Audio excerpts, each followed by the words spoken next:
Navsari collector Manish ગુરવાનીના માર્ગદર્શન અને સૂચના અનુસાર જલાલપુર તાલુકાના અંજલ માછીવાડ ખાતે સરકારી ખાર ખાંજણની જમીન પર ઊભું કરાયેલું દબાણ દૂર કરવાની કાર્યવાહી કરવામાં આવી હતી। જલાલપુર તાલુકાના અંજલ માછીવાડ ખાતે જૂના સર્વે નંબર 858 પૈકી એક તથા નવા સર્વે નંબર 2 વાળી સરકારી ખાર ખાંજણની જમીન પર અગાઉ જમીન મહેસૂલ કાયદાની કલમ 61 હેઠળ કાર્યવાહી કરી આશારામ આશ્રમનું દબાણ દૂર કરવામાં આવ્યું હતું।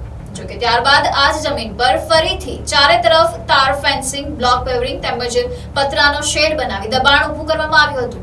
આ અંગે તંત્ર દ્વારા આજે ફરી કાર્યવાહી હાથ ધરવામાં આવી છે। મામલતદાર જલાલપુર અને સર્કલ ઓફિસર સહિતની ટીમે પોલીસ બંદોબસ્ત સાથે સ્થળ પર પહોંચી દબાણ દૂર કરવાની કામગીરી હાથ ધરી હતી। કાર્યવાહી દરમિયાન અંજલના તલાટી કમ મંત્રી તથા સરપંચ પણ ઉપસ્થિત રહ્યા હતા। તંત્રની કામગીરી બાદ આશરે 6000 ચોરસ મીટર જેટલી સરકારી જમીન દબાણ મુક્ત કરી ખુલ્લી કરવામાં આવી હતી।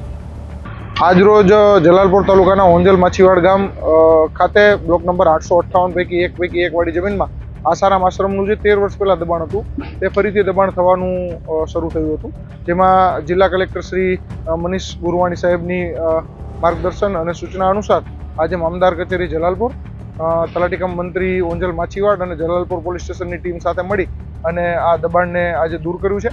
6000 ચોરસ મીટર જેટલી જગ્યા આજે ખુલ્લી કરવામાં આવી છે અને સરકારી જગ્યા સરકાર હસ્તક લેવામાં આવી છે। Bureau report NDC news, Navsari.